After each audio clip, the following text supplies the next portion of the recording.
Hello friends, बहुत बहुत स्वागत है आप सभी का सक्सेस वर्ल्ड एमसीक्यू चैनल पर।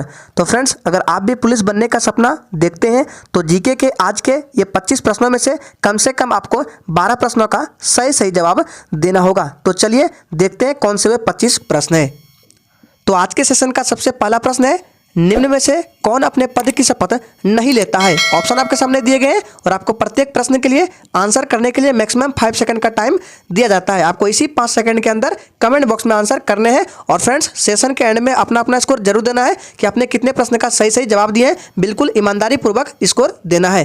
तो इसका जो सही जवाब है, अगर आपने ऑप्शन सी को टिक किया है तो बिल्कुल सही जवाब हो जाएगा स्पीकर। याद रखना है, इंपॉर्टेंट है। चलिए आगे बढ़ते हैं। दूसरा प्रश्न है, प्रथम विश्व युद्ध कब हुआ था। फटाफट से आंसर करेंगे और सोच समझ कर आंसर करना है क्योंकि आज आपको टारगेट को पार करना है। आपका लक्ष्य है 12 प्रश्नों का हर हाल में जवाब देना। तो प्रथम विश्व युद्ध कब हुआ था, तो इसका जो राइट आंसर है 1914 ईस्वी में। कब से कब तक, तो 1914 से लेकर क्या जाएगा 1918 तक। याद रखना है, ऑप्शन ए इस प्रश्न का बिल्कुल सही जवाब हो जाएगा। नेक्स्ट क्वेश्चन है, निम्न में से मिट्टी का कौन सा वर्ग भारत के सर्वाधिक क्षेत्र पर फैला हुआ है। फटाफट से आंसर करते जाएंगे।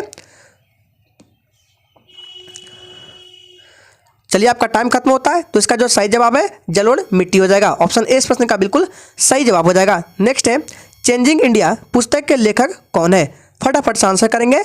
चेंजिंग इंडिया पुस्तक के लेखक कौन है, इंपॉर्टेंट पुस्तक है।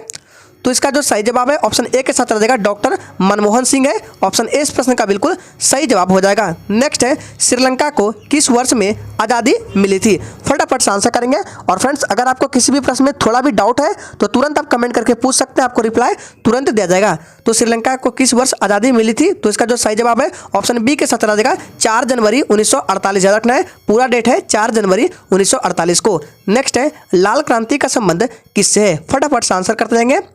और फ्रेंड्स याद रहे, बिल्कुल ईमानदारी पूर्वक आपको स्कोर देना है। 25 प्रश्नों में से कितने प्रश्न का सही सही जवाब करते हैं। तो लाल क्रांति का संबंध किससे, मांस एवं टमाटर से। याद रखना है, ऑप्शन डी इस प्रश्न का बिल्कुल सही जवाब हो जाएगा। चलिए आगे बढ़ते हैं। नेक्स्ट है, राष्ट्रपति क्षमादान किस अनुच्छेद के अंतर्गत देता है। फटाफट से आंसर करेंगे। सभी प्रश्न सिलेक्टेड और इंपॉर्टेंट लिए गए हैं। राष्ट्रपति क्षमादान किस अनुच्छेद के अंतर्गत देता है, तो आर्टिकल 72। याद रखना है, ऑप्शन सी इस प्रश्न का बिल्कुल सही जवाब हो जाएगा, अनुच्छेद 72 के अंतर्गत। नेक्स्ट है, प्रधानमंत्री ने राजा महेंद्र प्रताप सिंह राज्य विश्वविद्यालय की आधारशिला कहाँ रखी। फटाफट से आंसर करेंगे। तो इसका सही जवाब हो जाएगा अलीगढ़ में। याद रखना है, ऑप्शन सी इस प्रश्न का बिल्कुल सही जवाब हो जाएगा। नेक्स्ट क्वेश्चन है, किस राज्य ने कतली को राजकीय मछली घोषित किया है। फटाफट से आंसर करेंगे।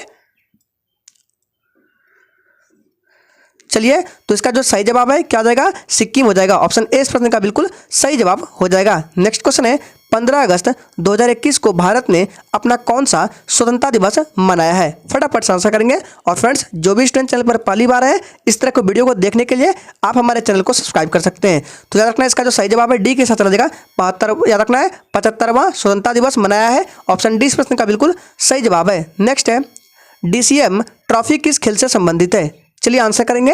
DCM ट्रॉफी किस खेल से संबंधित है, तो याद रखना है, इसका जो सही जवाब है फुटबॉल से संबंधित है। ऑप्शन ए इस प्रश्न का बिल्कुल सही जवाब है। नेक्स्ट है, भारत का राष्ट्रीय पंचांग किस संवत पर आधारित है।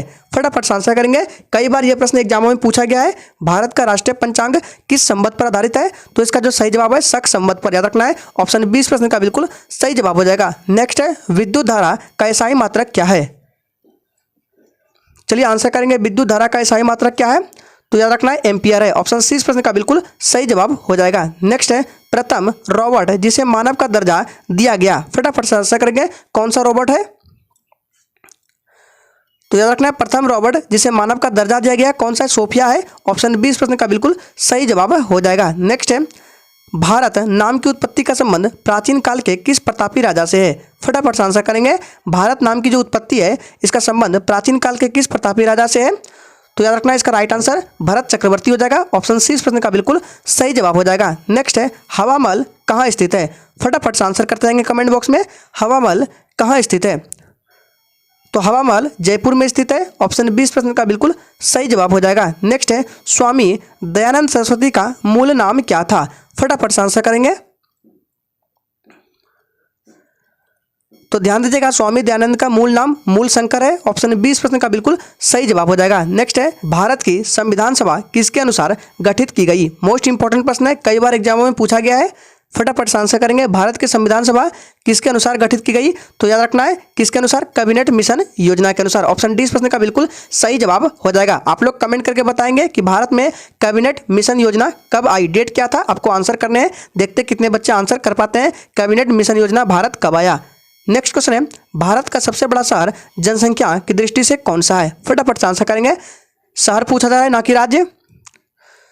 तो इसका जो सही जवाब है क्या आ जाएगा? बिल्कुल एक के साथ चला जाएगा, मुंबई। अगर राज्य की बात करें तो उत्तर प्रदेश हो जाएगा जनसंख्या में, और क्षेत्रफल में राजस्थान हो जाएगा। नेक्स्ट है, सांडर्स की हत्या किसने की थी? फटाफट से आंसर करेंगे। सांडर्स की हत्या किसने की थी? चलिए, तो इसका जो सही जवाब है राजगुरु और भगत सिंह ने। ऑप्शन सी इस प्रश्न का बिल्कुल सही जवाब हो जाएगा। याद रखना है, इंपॉर्टेंट है। नेक्स्ट क्वेश्चन है, भारत की पहली महिला राज्यपाल कौन थी? आंसर करेंगे। तो याद रखना है, भारत की पहली महिला राज्यपाल कौन थी? तो इसका राइट आंसर डी के साथ रहेगा, सरोजनी नायडू। किस राज्य की? तो यूपी। याद रखना है, उत्तर प्रदेश। नेक्स्ट है, वेदों की ओर लौटो का नारा किसने दिया था? आंसर करेंगे। चलिए, वेदों की ओर लौटो का नारा किसने दिया था? तो दयानंद सरस्वती ने। ऑप्शन ए इस प्रश्न का बिल्कुल सही जवाब हो जाएगा। नेक्स्ट है, रामकृष्ण मिशन की स्थापना किसने की? फटाफट से आंसर करेंगे। रामकृष्ण मिशन की स्थापना किसने की? और फ्रेंड्स, अगर आपको ये सेशन अच्छा लग रहा है तो सभी लोग दिल से एक बार सेशन को जरूर लाइक करेंगे। तो इसका जो राइट आंसर है बी के साथ रहेगा, स्वामी विवेकानंद ने। याद रखना, ऑप्शन बी इस प्रश्न का बिल्कुल सही जवाब है। वास्को डी गामा जो पुर्तगाली थे, भारत कब आया? आंसर करेंगे। ये भी प्रश्न कई बार एग्जामों में पूछा चुका है। वास्को डी गामा भारत कब आया? तो याद रखना है 1498 ईस्वी में। ऑप्शन सी इस प्रश्न का बिल्कुल सही जवाब हो जाएगा। नेक्स्ट है, आनंद मठ के लेखक कौन है? फटाफट से आंसर करेंगे। आनंद मठ के लेखक कौन है? तो इसका जो सही जवाब है बंकिम चंद्र चटर्जी है। याद रखना है, ऑप्शन ए इस प्रश्न का बिल्कुल सही जवाब हो जाएगा। आज के सेशन का आखिरी प्रश्न है, सिख धर्म का संस्थापक किस गुरु को माना जाता है? चलिए आंसर करेंगे। सिख धर्म का संस्थापक किस सिख गुरु को माना जाता है? तो गुरु नानक देव को माना जाता है। ऑप्शन सी इस प्रश्न का बिल्कुल सही जवाब हो जाएगा। तो आज के सेशन में ये 26 इंपॉर्टेंट प्रश्न थे। उम्मीद करेंगे आप लोगों ने टारगेट को पार कर लिया होगा।